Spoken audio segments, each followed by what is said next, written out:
Welcome to the Solarpunk Presents special bonus chat on Cyberpunk's visions of the future and how they are kind of, in a way, visions of the past. Brought to you by Ariel Kroon and myself, Christina Della Rocha.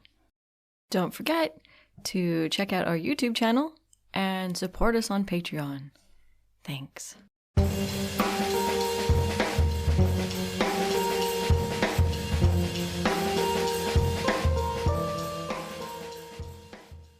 So, hey, Christina, what do you know about cyberpunk? So, do you mean the science fiction genre in literature, or movies, or video games, or... All of it. All of it.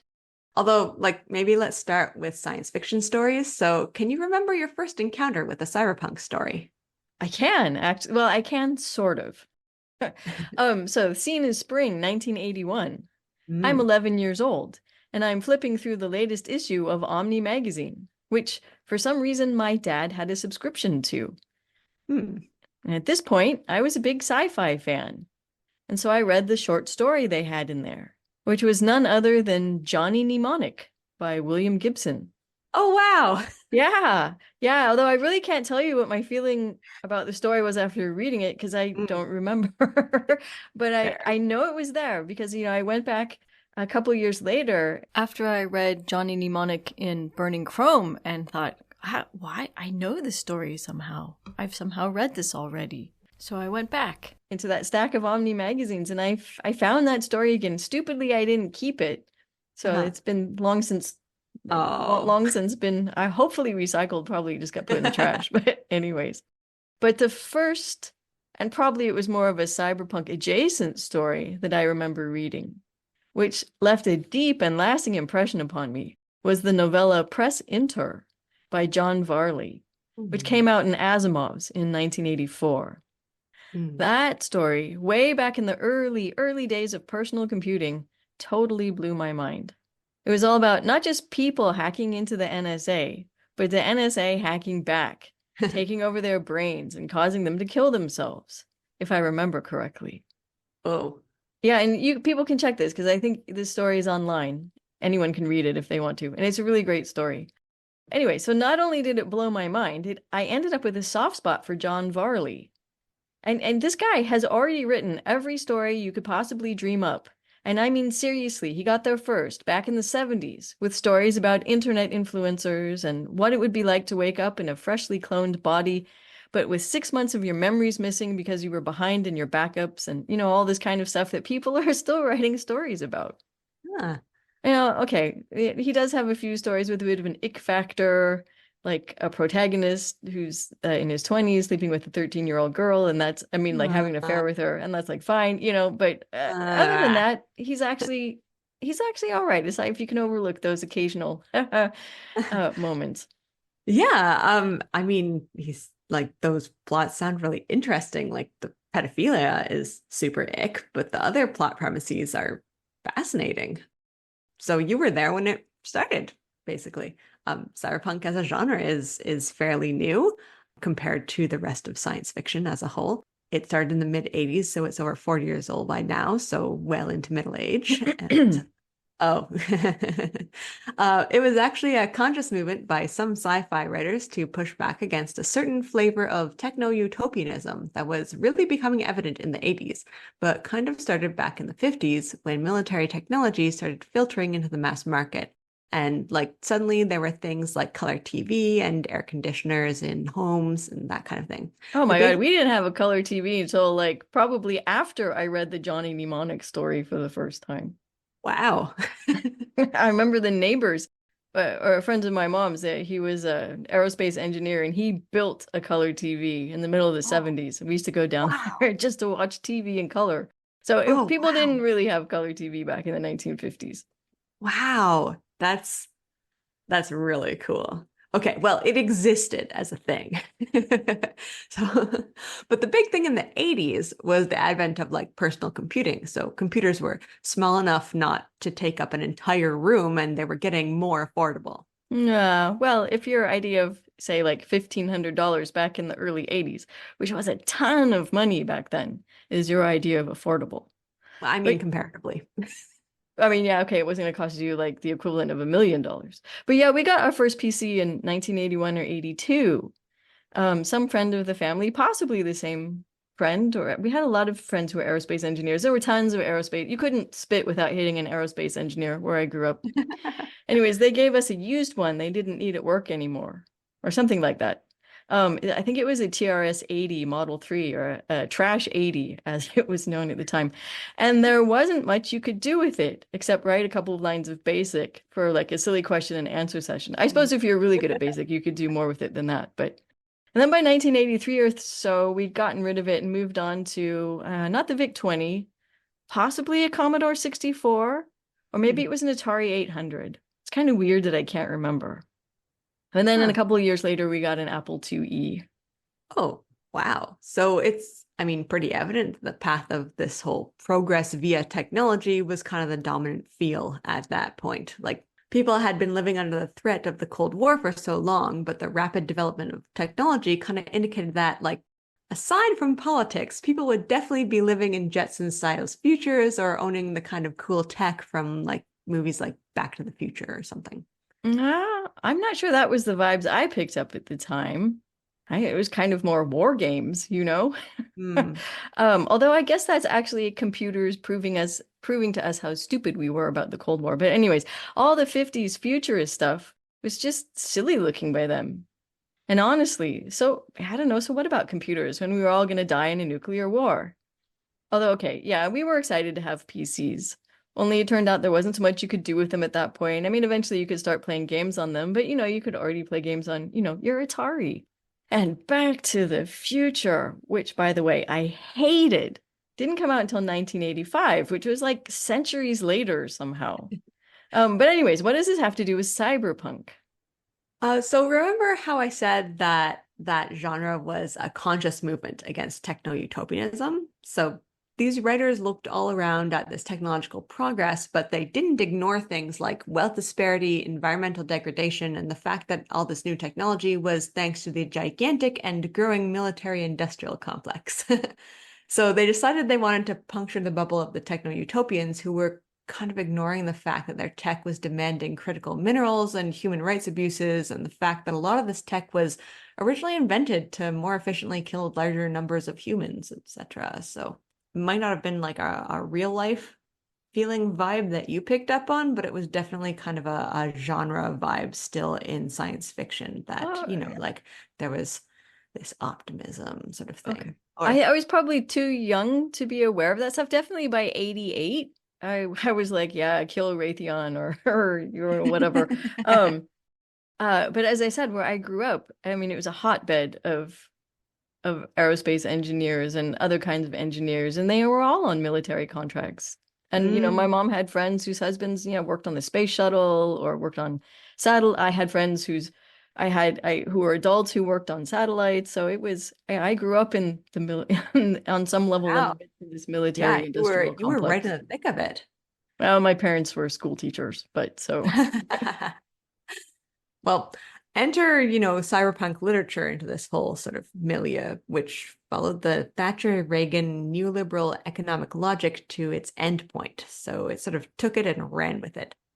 And when you do that, you get a world of extreme wealth disparity, complete environmental breakdown, and no, tech that's this. becoming essential to the human experience, but only available to those who can afford it or steal it, Oh, etc. well, except for that last bit, that kind of sounds like now. I sorry, but I have interrupted you. I mean, there are people who argue that we live in a crappy cyberpunk dystopia now. It's not cyberpunky enough, though. Yeah, I know. I mean, It's just crappy. the balance of cool stuff to crappy stuff is just kind of out of whack. So, Yeah, okay. yeah. So where was I? Oh, yeah, it's super depressing and despairing. That's what I was going to say. But that was kind of actually the point of cyberpunk literature. So that said, it's like it's a setting and not a set of instructions. It's like look at this fantastical other world that's actually a terrible place. Let's not do the things that take us Yeah. I have to confess, I'm struggling with the timeline a little bit. So to there. me, cyberpunk starts right at the beginning of the 80s.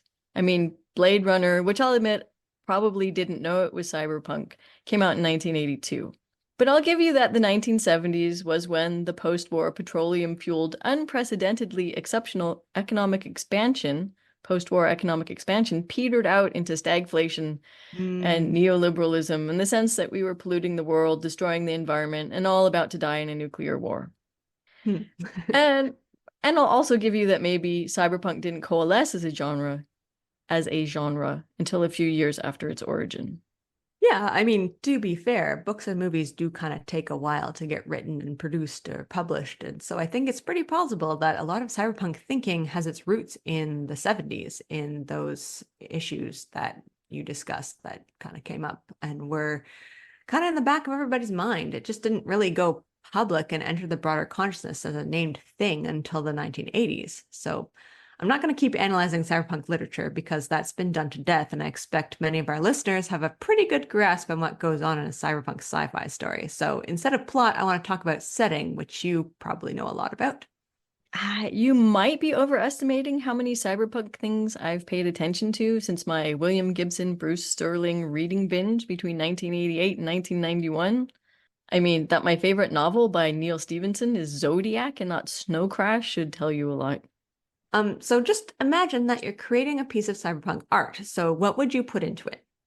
Oh, lots of gritty chrome and mirrored sunglasses, a dark greenish gray urban background, and people plugging stuff into their brains, when black trench coats and punky hairdos. Yep. I mean, that seems pretty in line with the aesthetic of cyberpunk, and I'd argue that it's one that we all pretty immediately recognize. The books did a good job of sort of ramming that into our brains. Like Neuromancer starts off describing the sky, the color of a TV turned to a dead channel. The very first line isn't about plot or character, it's about how this novel should look in the reader's head. And it uses language like dead that tells us that this is not going to be a happy story about happy things. So the aesthetic has already prepped us and given us a bit of a preview of what the overall feel of the novel is. So same thing with Blade Runner, which came out just 2 years earlier. So you know what kind of story it's going to be from the visuals. Lots of dark, smoky chiaroscuro, which basically is a fancy way to say shadows in film. Then you have the Johnny Mnemonic movie, which is full of visual grunge. I never saw it. I think by the time it came out, I was in my, ugh, no, not another movie with Keanu Reeves phase. I mean, I got pretty scarred by my own private Idaho, which I had idiotically taken my parents to see. Oh no. Yeah, Oh no. I'm not sure if they've yet forgiven me. On the other hand, the one movie they remember seeing together with me is Weekend at Bernie's. So maybe Oh, they've just forgotten about my own private Idaho. you took Uh, your parents to some interesting no, movies. they took me to Weekend at Bernie's, and they still love it. My dad sent me the DVD like 2 years ago again, just to remind me how wonderful this movie was. But anyways, all this stuff to me just felt like the settings you just naturally have in gussied up, hard-boiled detective fiction gone sci-fi. Okay, I really want a tangent here to talk about how early cyberpunk drew a lot of narrative conventions from the Oh, hard-boiled that would noir be genre. that would be a really interesting gender, though, and it would Getting definitely ahead of involve myself trench there. coats. Let me try that again. Okay, I really want a tangent here to talk about how early cyberpunk drew a lot of narrative conventions from the hard-boiled noir genre, like gritty violence, poor lighting, femme fatales, but maybe this fits into my overall point, actually. So, like when The Matrix came along in 1999, and we got hit with the aesthetic of rain, concrete, leather trench coats, chiaroscuro, and lots of violence, we knew what we were going to get. There's less smokiness and the lines are more clean cut, but it still looks very cyberpunk. By the time The Matrix came out, I was like, this is so 1983. What a ripoff of other people's ideas. Although I have since relaxed a bit and will admit it's a fine film that took the cyberpunk premise and ran with it in an interesting direction. Or at least for the first film. But do not get me started on the second two, though. I think most fans just pretend that those don't exist. So shows and films like The Jetsons and Back to the Future predict one type of science fiction future. Cyberpunk predicts another. Cyberpunk was an intentional intervention into the science fiction imagination of the future, pointing out that the fantasy of flying cars and robot maids for everyone doesn't actually jive with the reality as authors were experiencing it in 1980s America. So the future changed and updated, but that was 40 years ago already. Ah, well, they should have just hung in there until the Roomba. But but anyways, I don't know. I think the Jetsons predicts the future about exactly as much as the Flintstones represented our Stone Age past. Kind of ditto for Back to the Future. To me, they always felt more like creations where some guy sat down and thought, hey, wouldn't it be fun if we had flying cars that could time travel or whatever? I feel like Cyberpunk is more the vision of the future of the bitter, cynical, and maybe even realistic, whereas Back to the Future was just a romp. Or represented a vision of a future by, I don't know, normal people lacking in darkness, bitterness, and irony? Okay, sorry, I'm just going to go on a tangent here. Just a very, very small one, very short. Uh-huh, uh-huh. But I came across an interview during my research for my dissertation where William Gibson was talking about how when he wrote Neuromancer, he thought it was actually ludicrously optimistic. That was Oh, his words, ah. ludicrously optimistic, because it imagines a future beyond the Cold War. Like the Cold War is over. And he doesn't really, like there had like it's technically a post-apocalyptic novel, actually, because there has actually been a Cold War. There have been, like limited nuclear sort of Hmm. strikes. I think Bonn, Germany is the one that, and I mean, like I didn't pick up on this until like my fifth read through of the novel, but just because there's so much going on in it. But it, yeah, technically is post-apocalyptic, but it's like positively post-apocalyptic, like the world has Because we kind of still gone exist. on. Yeah.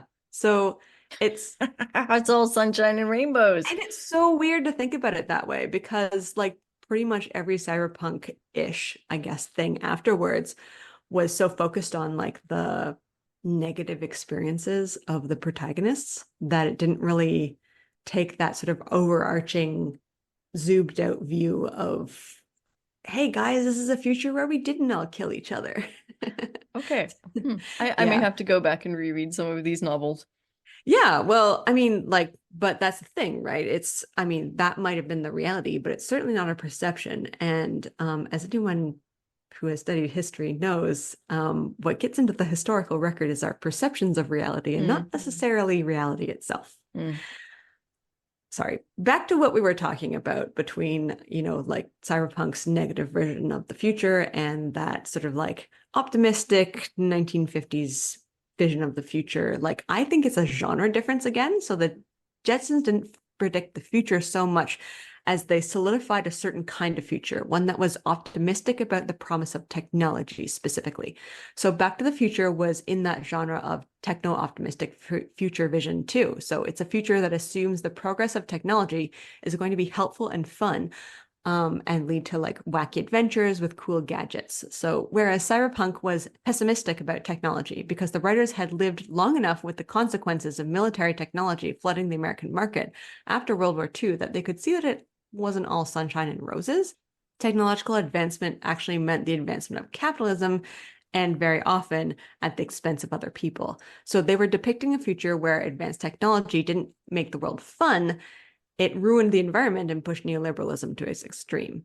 Yeah, right. So it's the future as predicted by the realistic people, Hmm. as opposed to the people who are just interested in the realm. Now, what's interesting is that the Jetsons and Back to the Future doesn't imagine any change in the social order whatsoever. No, no, there's no response. Like, Whereas Cyberpunk does kind of like actually, I mean, it's still imagining the same social order that they had back in the 80s, just magnified and, like taken to its extreme. But it is a change, well, like, it's also cynical about it. It's no longer like, yes, the happy nuclear family with the cranky dad at the helm and exactly. Yeah. Yeah. Or, like a Back to the Future where, like like a normal kid can just sort of, like go on a wacky adventure with new technology kind of stuff. And notice that this kid is very middle class and has all kinds of privilege and so is the perfect protagonist. And then the cyberpunk people would look at that and say, well, Of course, technology is going to look great for him because he's in a position where he can use technology to make his great life even better. But that's not the case for so many other people, right? And this is where we kind of get to the imagination of the future according to the past bit that I was talking about earlier. Like Blade Runner's future was 2019. Neuromancer's future doesn't really have a date specified, but it's after the Cold War. The Matrix's future is also kind of vague because then it's supposedly timeless, but it's very much an alternate universe scenario. Neo is what the kids call isekai'd, or magically transported, into a new world, but the bulk of the movie takes place in a simulation of 1999, just with future technology.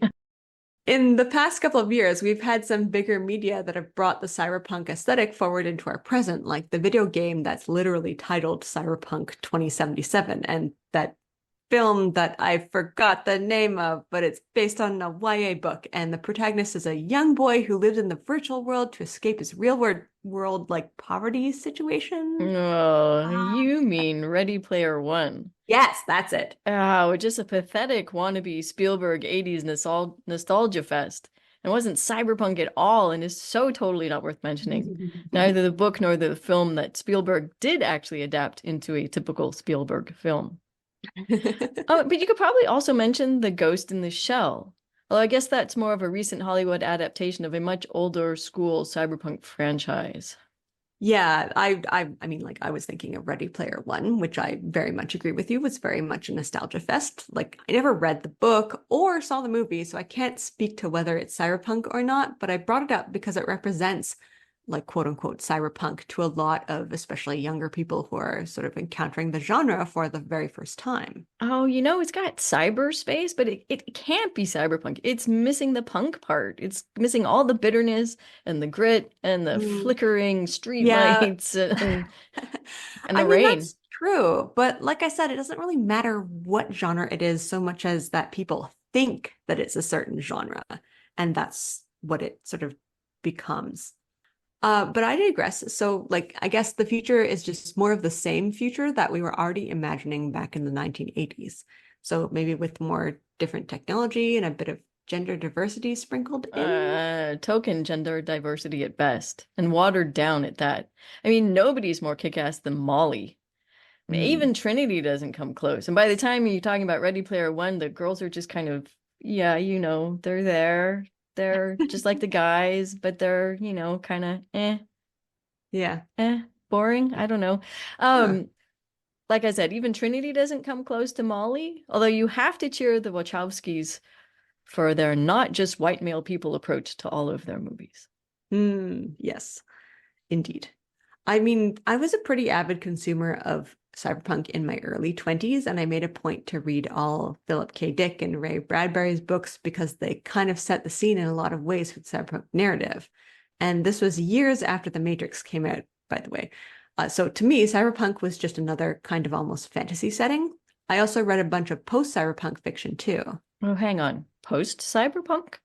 What's that? Or wait, first let me hand it to you for soldiering through Philip K. Dick. I mean, that was clearly a brain that had fried itself paranoid on amphetamines, to the detriment of the stories, to be honest. Oh no, I was gonna say I made it to Valis, his like manifesto of like meeting aliens and stuff Oh, I like would that. And not want to read the Philip K. Dick manifesto. I could not get through the first chapter. It was too much for my little early 20 something brain. Okay. But I mean, it's amazing. So if you read his short stories, I mean, then it's amazing what great stories other people have rescued out of his oeuvre, like Mm. Blade Runner and Total Recall and Minority Report. And well, I'd add a Scanner Darkly, except that I hated it. I mean, anyway, so those are just the ones I've seen. But okay, post Cyberpunk? So, post-cyberpunk is the efforts of authors of sci-fi in the 90s, realizing that like not everyone is going to be a cis hetero white boy hacker or razor girl, and instead of turning to writing stories about the like cis admins or the people who fix the electronics, just in a definitively cyberpunk world. So it emphasized more of a diversity of protagonists, but it didn't fundamentally change anything about the setting.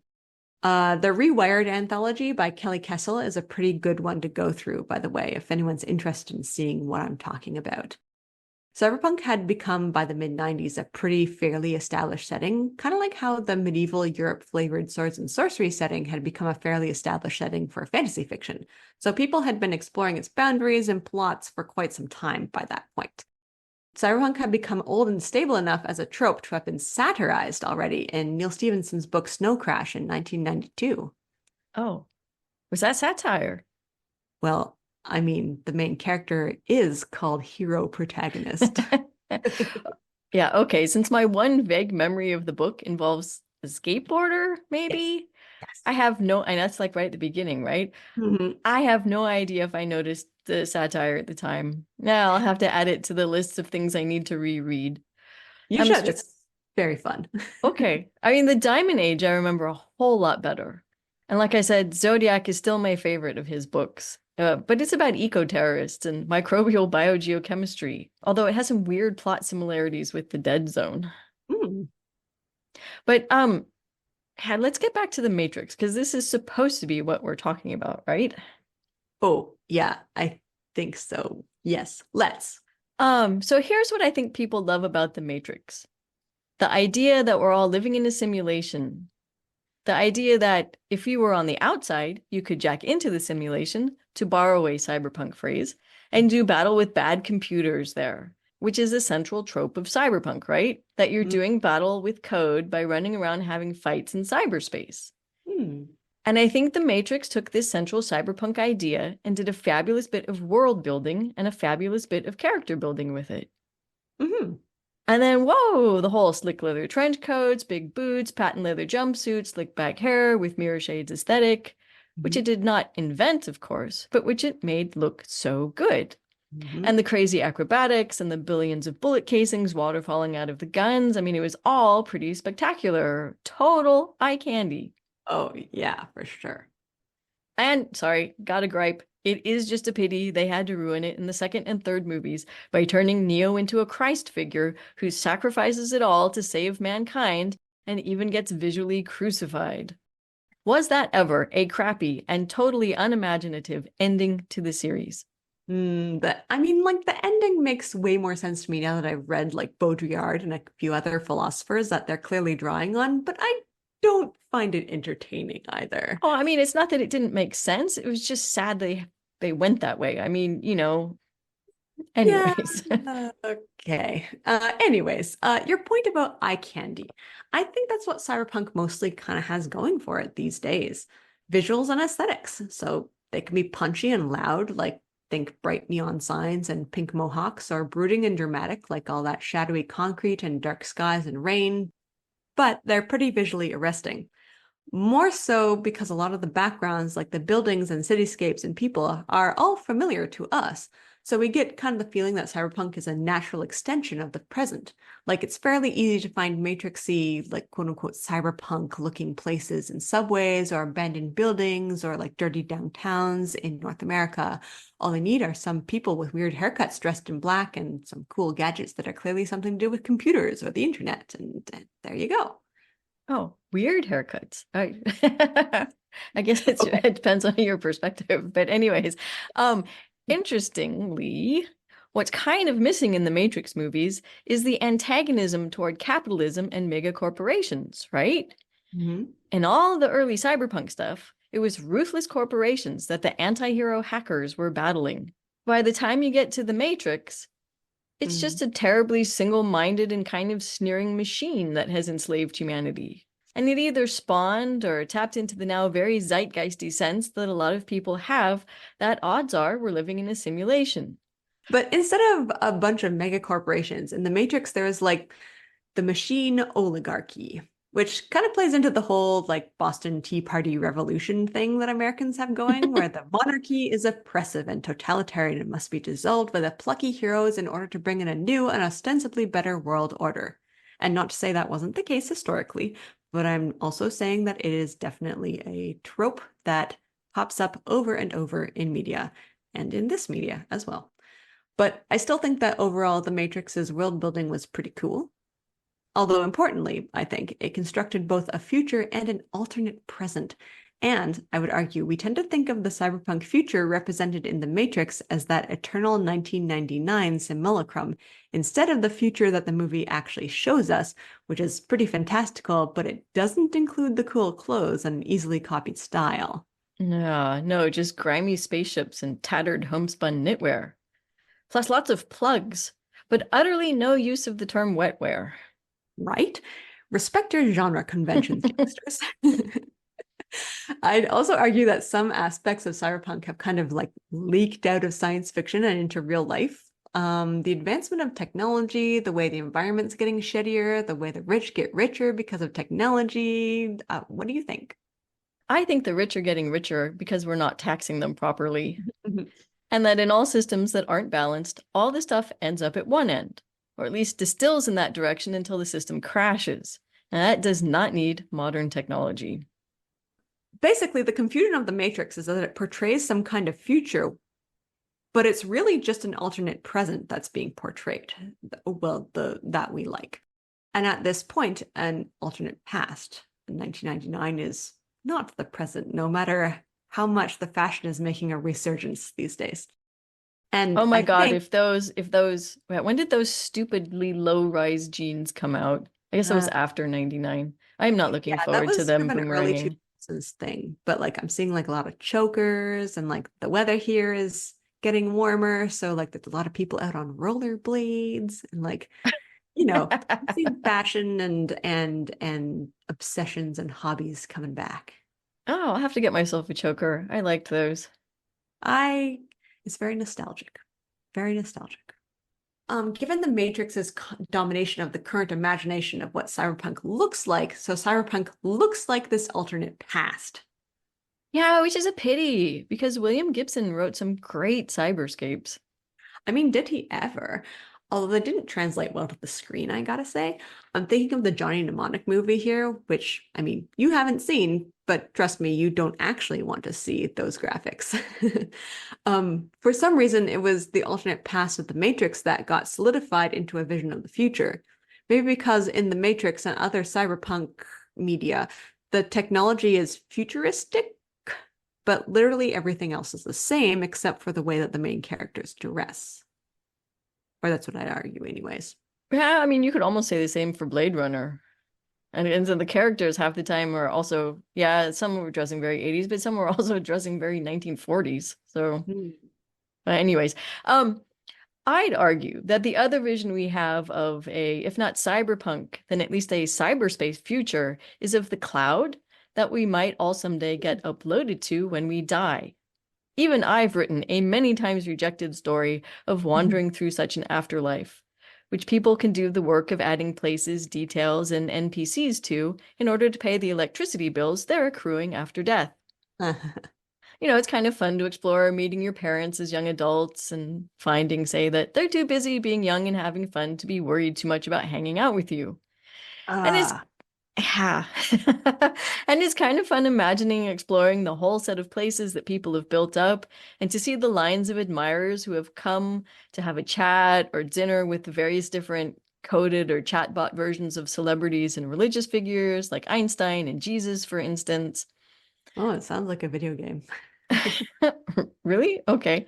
But weirdly, Black Mirror, which is the bleakest of the bleak in terms of its exploration of how tech brings out the worst in us and enables us to do utterly horrible things to other people, had the sunniest, happiest vision of the great upload in that famous Junipero episode that was all about the cloud being a second chance at life. And it was kind of a utopian one at that.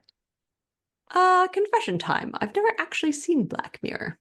Uh, so while I don't have a reference for that specific episode, I can really easily imagine it because I feel like it's a version of the future, a future, if you can even call it that, that's permeated a lot of different areas of pop culture and even scholarship. Like, I've read serious academic papers about uploading yourself to the cloud, as well as science fiction stories. Well, that particular episode, I mean, the Great Upload was like nightlife. In the 80s or 90s, you had to pick your decade. And I don't know, and I guess you could wander the California coast a bit. It was very, very limited. Hmm. It was very, very limited in its extent. Um, But anyways, Black Mirror, I binge watched the first three seasons, Oh. which is definitely something you should not do with something as dark and twisted as Black Mirror, even if you're me. But I had to cram it in because, I was visiting my mom a bunch of years ago and yeah, yeah, I'm not there forever, right? And then this was back when she still had Netflix. And I really liked Black Mirror. It's sort of like the Twilight Zone meets, I don't know, very near future technology, psychopaths, and sadism. I mean, Hmm. how is that for a Venn diagram? Wow, that sounds like exactly a thing I would not want to watch. Yeah, that's probably true. Wait, so I mean, whoa, how the hell did Cyberpunk end up morphing into a utopian idea of the afterlife? And that's kind of a swerve I didn't see coming. Mm. And yet, in retrospect, why not? Why do we expect that cyberspace will have to be a neoliberal, capitalist, multinational conglomerate hell? I mean, that was the first vision of it. And I mean, of course, the metaverse will be exactly that. But all possible pockets of cyberspace? Oh my God, I think someone needs to write some stories set in a solarpunk cyberspace.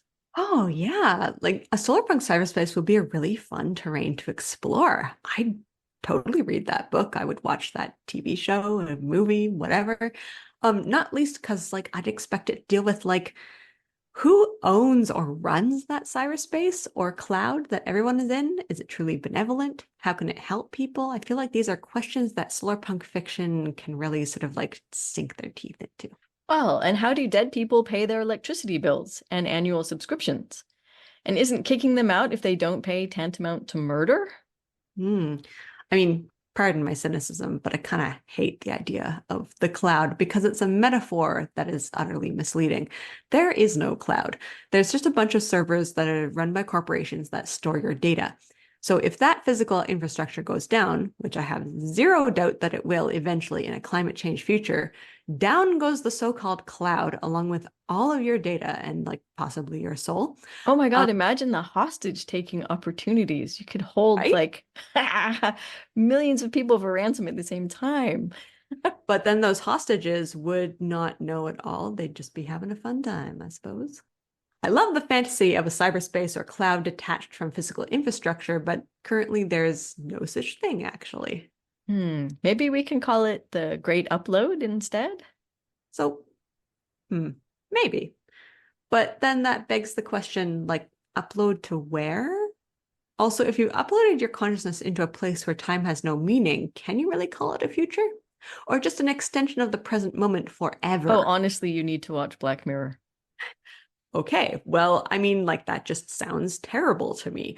Though I guess if I just disengage my critical thinking, I'd be able to enjoy it without qualms. No, I mean they actually had a couple episodes where this they addressed this time Mm. has no meaning issue Oh, okay. and the dark side of that and how you could the dark things you could do with that. Hmm. Um, but yeah, I mean I've got all sorts of questions. Like, I mean, how do you learn if you no longer have a brain? And I mean, obviously, how are you even yourself anymore with your own intelligence and personality? This is obviously on some level sheer fantasy. At least in ordinary cyberspace, your own brain is still steering your own personal show.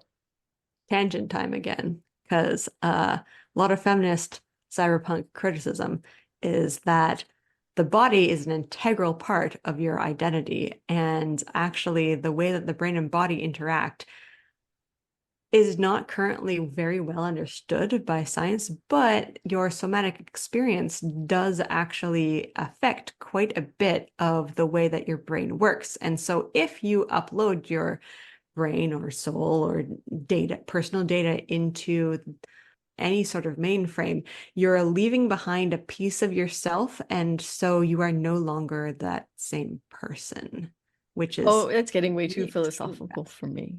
It's so cool. It's so cool. I love thinking about it. Yeah, I mean, but in Cyberpunk, the brain stayed in the head. Well, yeah, yeah, yeah. In Cyberpunk, the brain stayed in the head. I think a Solarpunk story about cyberspace would talk about who has access to it also. And so how can everyone access this version of cyberspace if they want to? So that's a really interesting question that I'd love to see writers again sink their teeth into, as it were. Yeah, and again, how are all those dead people paying for the service they have access to for all eternity, or until the robot janitor accidentally pulls the plug so they can run the vacuum cleaner? I mean, that aspect is definitely where the real stories are. Ah, can you imagine? Oh, it'll happen. It'll happen. Um, I believe that that is also where solarpunks can intervene in the cyberpunk genre's sort of weird future vision that's really just an alternate present and create intentionally real futures. I mean, if you're a Oh, science you fiction, mean like ones where it isn't all battery powered by humans in pods? yeah, where it's, actually a place that we can see ourselves getting to, but one that's changed socially because social change is inevitable and does have to happen in order for, anyway, whatever. That is a whole other podcast that I'm not Oh, gonna, at least. but that is also a gripe of mine with science fiction, and it will come up again and again. But I mean, if you're a science fiction writer looking around and observing that, the society of the present is a little bit crappy, so just projecting that same crappiness into the future doesn't actually help anybody. Except maybe that writer, because maybe that story will sell well or get popular. But I think a science fiction writer who's a solar punk can look around at the crappy present and then consciously choose to make a future different in a better way. A future that implements tech not just for personal gain or disregards its downsides, but in a way that puts humans and human connection and community first, plus really cool hairstyles. Ah, so they've gone from weird to cool. Okay, we've made some progress here. Yes, exactly. Progress. Okay, And I have nothing to add to that. yes, I want to end on that note of progress, of actually new futures, not just an extended alternate present But with really cool hairstyles. with really cool hairstyles, all of the cool hairstyles, and clothing. So that's my dream now. Someday I'll have a cool hairstyle. Woo, Yeah. someday, someday.